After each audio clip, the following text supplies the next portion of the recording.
ములుగు జిల్లాలోని ఏజెన్సీ గ్రామాల్లో collector TS Diwakar పరిశీలించారు. వర్షాకాలం దృష్ట్యా ఏజెన్సీ గ్రామాల్లోని ప్రజలకు ఎలాంటి ఆటంకాలు లేకుండా తీసుకోవాల్సిన జాగ్రత్తలను అధికారులతో చర్చించారు.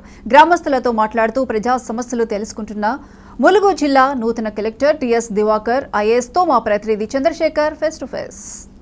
రానున్న వర్షాకాలం దృష్ట్యా ములుగు జిల్లా నూతన కలెక్టర్ టీఎస్ దివాకర్ ములుగు జిల్లాలోని అన్ని ప్రాంతాల్లో తిరుగుతూ ఇటు అధికారులతో మాట్లాడుతూ తీసుకోవాల్సిన జాగ్రత్తల విషయంలో అధికారులకు పలు సూచనలు ఇస్తున్నారు. మనతో ములుగు జిల్లా నూతన కలెక్టర్ టీఎస్ దివాకర్ ఐఏఎస్ గారు ఉన్నారు.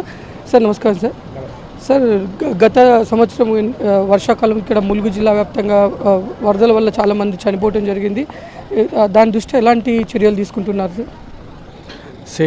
చూడండి, వరదలు అనేది డిజాస్టర్ టైంలో మనము డిజాస్టర్ అయినప్పుడు రెస్పాండ్ అవ్వడానికి టైం ఉండదు. మనము ఖచ్చితంగా దాని నుంచి మనం బయటపడాలంటే ప్లానింగ్ అండ్ ప్రిపేర్డ్నెస్ చాలా మంచిగా ఉండాలి. ఈసారి లాస్ట్ వీకే మన జిల్లా మంత్రివర్యులు కానీ ఎమ్మెల్యే గారు మంత్రివర్యులు ఒక రివ్యూ మీటింగ్ తీసుకోవడం జరిగింది. అన్ని శాఖల నుంచి మనము ఎవరెవరు ఏమేం పని చేయాలి అనేది డీటెయిల్డ్గా అన్ని ప్రికాషన్స్ మనం చేయడం జరిగింది. ఏదైతే మన గోదావరి ముంపు ప్రాంతాలు ఉన్నాయి, లో లయింగ్ ఏరియాస్ ఉన్నాయి, ప్రతి ఒక్క దగ్గర మన టీమ్స్ని పంపిస్తున్నాము. జనాల్ని అప్రమత్తంగా ఉండాలని చెప్తున్నాము. ఎల్లప్పుడూ మనకి వార్నింగ్ సిగ్నల్స్ వచ్చినప్పుడు సమయం వేస్ట్ చేయకుండా ఇమ్మీడియట్లీ మనము రిహాబిలిటేషన్ సెంటర్స్ ఎక్కడైతే మనం ఐడెంటిఫై చేశామో ఆ ఏరియాస్కి వెళ్ళిపోతే మనము సురక్షితంగా ఉండగలుగుతాము. సో టీం వర్క్తోనే ఈ పని మనకి అవుతుంది.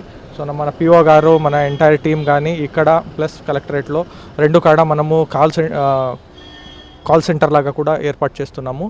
సో దట్ అన్ని డిపార్ట్మెంట్తో మనం కోఆర్డినేషన్తో ఈ వరదల్ని మనము ఎఫెక్టివ్గా హ్యాండిల్ చేయడానికి ప్రయత్నం చేస్తున్నాం. సార్ ఈ ములుగు జిల్లా మొత్తం కూడా అనేక ఏజెన్సీ గ్రామాలతో ఉన్నాయి సార్. ఇక్కడ వరదల సమయంలో సరైన రహదారులు కూడా లేకపోవడం వల్ల ఇటు ప్రెగ్నెన్సీ లేడీస్ కానీ ఇటు చాలా వృద్ధులు కానీ చాలా షిఫ్టింగ్ విషయంలో ప్రాబ్లం అవుతుంది. దాని విషయంలో ఎలాంటి జాగ్రత్తలు?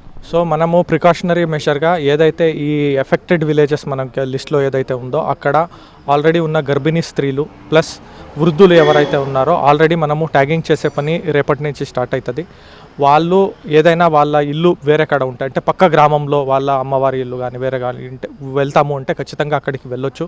లేకపోతే 2-3 రోజులు మనం ఏర్పాటు చేసిన రిహాబిలిటేషన్ సెంటర్లో వచ్చి ఉండొచ్చు. వాళ్ళకి ఖచ్చితంగా మేము అన్ని సౌకర్యాలు కల్పించడానికి మేము ప్లానింగ్ అనేది చేసుకున్నాం.